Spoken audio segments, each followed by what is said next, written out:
In this tutorial, we will show how to perform a power spectral density analysis with SAP 2000.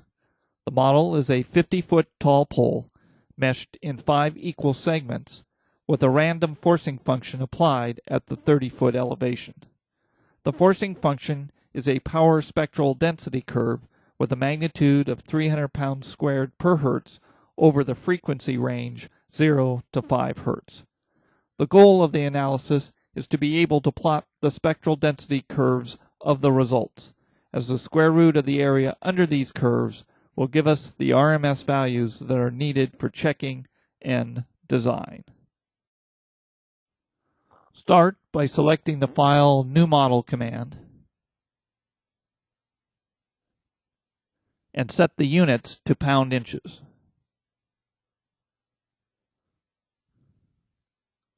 Click on the Grid Only option. We will lay out a grid with 2 grids in each of the X, Y, and Z directions. The spacing in the Z direction will be 50 feet or 600 inches.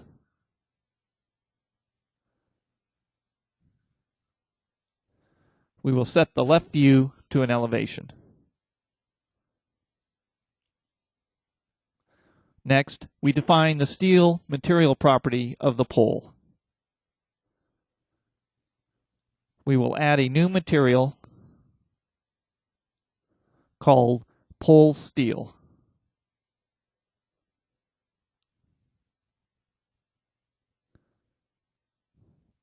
The weight density will be 0.28 pounds per cubic inch, and the mass will be calculated from this weight.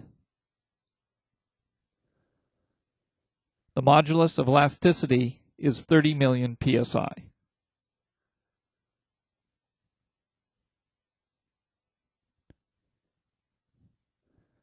Now we will define the properties of the pole section.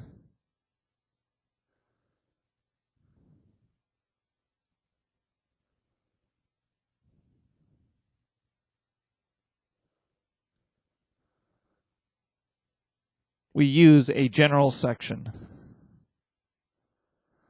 Our section will have an area of 10 square inches and a moment of inertia of 200 inches to the fourth. Shear areas will also be 10 inches square, and we can skip the other variables as they are not pertinent to our model.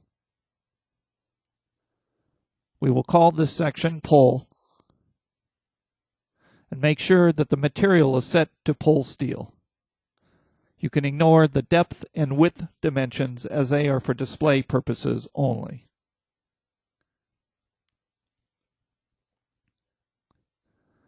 Now we can draw the pole.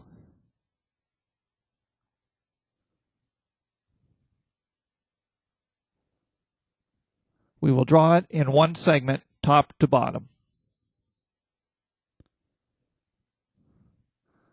Leave the draw mode and select the pole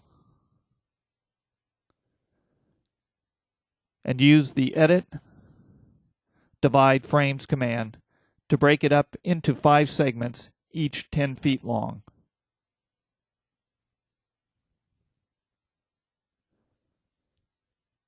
The base is fixed, so select the bottom joint and assign a fixed restraint.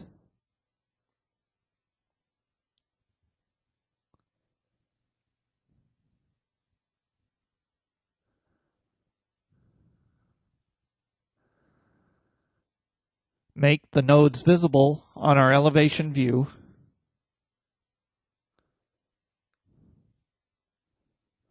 And shut off the grids in both of our views.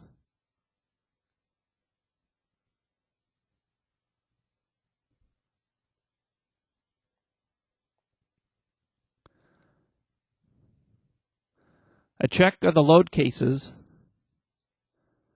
shows that the program currently has 2 defined. We may delete the dead load case as we will be doing a dynamic analysis only. Select the modal case and click on the Modify Show button.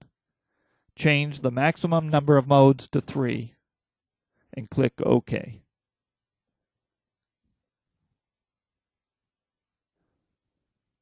For this example, we will do only a planar analysis in the XZ plane.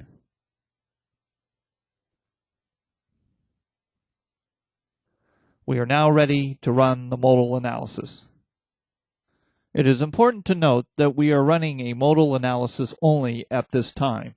We are not doing a power spectral density analysis, as we require frequency information from our model prior to plotting spectral density curves. With the analysis complete, we need to determine what frequencies fall under our 5 Hz cutoff on the random forcing function.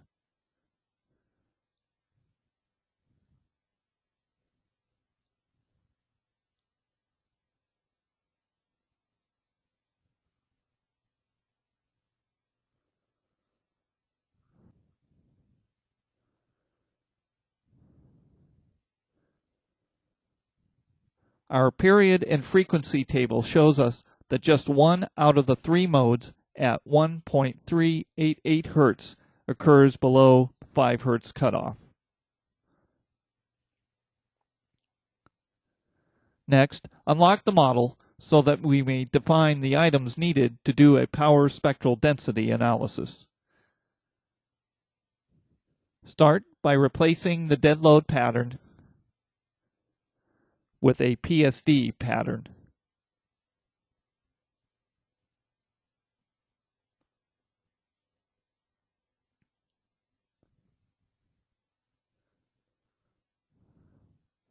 Select the joint at the 30-foot or 360-inch elevation point and assign a unit load in the X direction.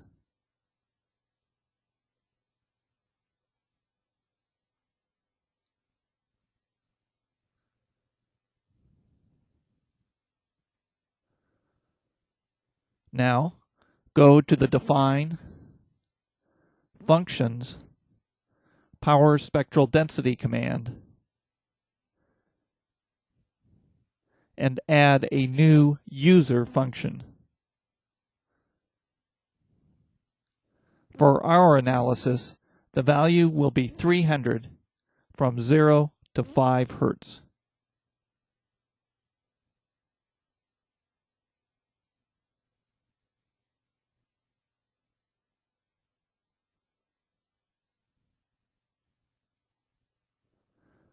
Note, the coordinates are displayed in the lower right-hand corner.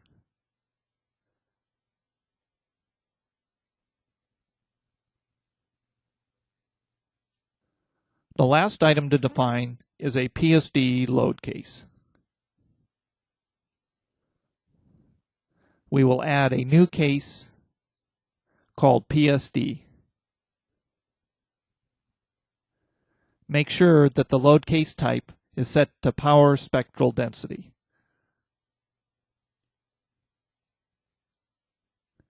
Under the loads applied, note that we will be applying the PSD forcing function as a load, using the previously defined PSD curve applied to the PSD load pattern, which is the unit load in the X direction.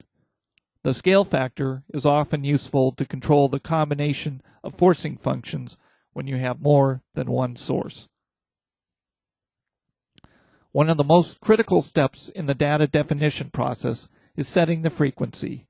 This controls the shape of the output spectral density curves and thus ultimately the RMS values. We will start with a basic selection of whole number values of 0 through 5, but will need to add significantly more points, especially around the frequency of the model.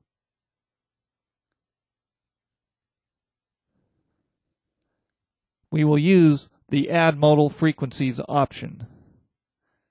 Here we tell the program to deviate from the modal frequencies by the specified percentage. We start with 0.1% to both sides,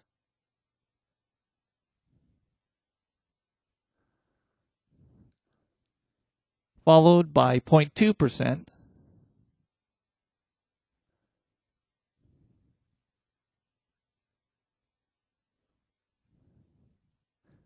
and keep adding to the table, finishing with plus and minus 10%.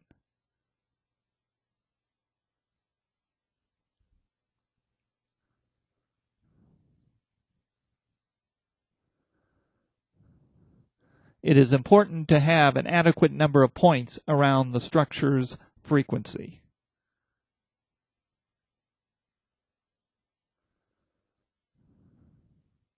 The last item to input on this form is the damping, which we will set to 0.04.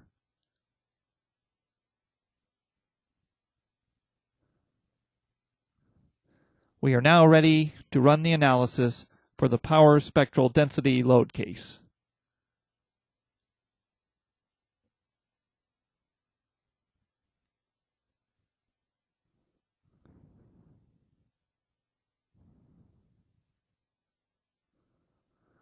Once the analysis is complete, select the joint where the forcing function is located and go to the Display Show Plot Functions command.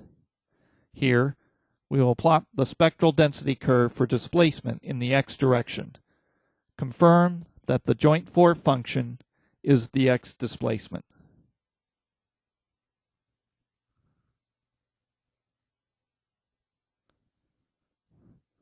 Select the joint 4 function as the vertical function and note that the program knows to plot the values against frequency due to it being a PSD analysis.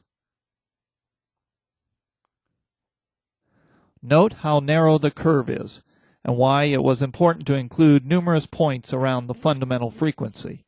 What we are ultimately interested in is the square root of the area under the curve, which gives us the RMS value of the displacement.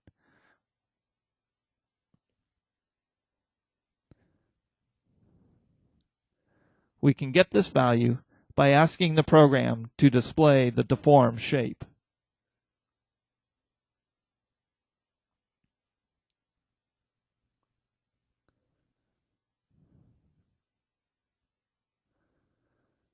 A right-click on the joint shows that the RMS displacement value is 0.34 inches.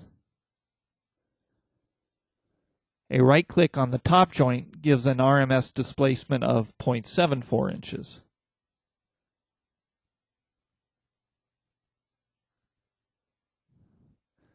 We can obtain the RMS values for the forces in the model by going to the Display Show Forces command and selecting the PSD load case.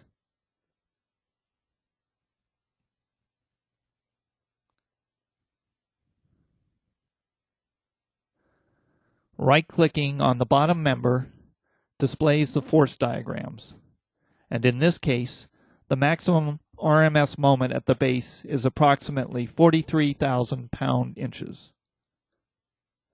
This concludes this tutorial.